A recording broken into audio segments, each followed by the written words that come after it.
1914 সালের 28 June Austria ও হাঙ্গেরির সিংহাসনে বসার উত্তরাধিকারী ফার্ডিন্যান্ড গুপ্ত ঘাতক কর্তৃক নিহত হন।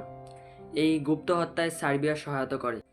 তখনকার ইউরোপে ট্রিপল এটেন্ট এবং ট্রিপল অ্যালায়েন্স নামক আরও অনেক জোট ছিল, যেখানে কোনো দেশে যদি কোনো যুদ্ধে জড়িয়ে পড়ে তাহলে তার মিত্র দেশগুলো সে যুদ্ধে সহায়তা করবে। এই ঘটনার পর অস্ট্রিয়া সার্বিয়ার উপর যুদ্ধ ঘোষণা করে এবং ওই জোটের কারণে এই যুদ্ধটি সারা ইউরোপে ছড়িয়ে পড়ে এবং বিশ্বযুদ্ধে রূপান্তরিত হয়। উপনিবেশিক সাম্রাজ্য রক্ষার জন্য ইউরোপের বাহিরের দেশগুলো এই যুদ্ধে অংশগ্রহণ করে, যেমন জাপান এবং অটোমান সাম্রাজ্য।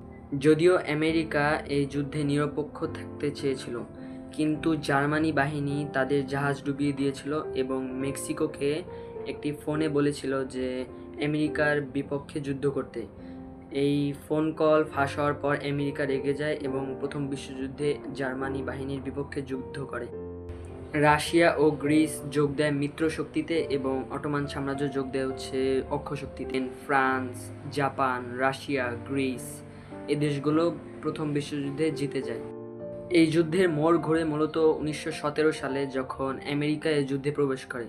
কারণ যখন আমেরিকা এই যুদ্ধে প্রবেশ করে তখন নতুন সৈন্য আসে এবং আরও অর্থনৈতিক মিত্রশক্তিতে আরও অর্থনৈতিক সাহায্য বাড়ে এবং বিপক্ষ শক্তি যেমন Germany, Austria, Hungary, Bulgaria, Ottoman সাম্রাজ্য এগুলোর মধ্যে সবথেকে শক্তিশালী দেশ হচ্ছে জার্মানি। এই যুদ্ধে প্রায় 1.5 কোটি বা 15 মিলিয়ন মানুষ মারা যায়, যা পৃথিবীর ইতিহাসে অন্যতম বড় হৃদয় বিদারক ঘটনা।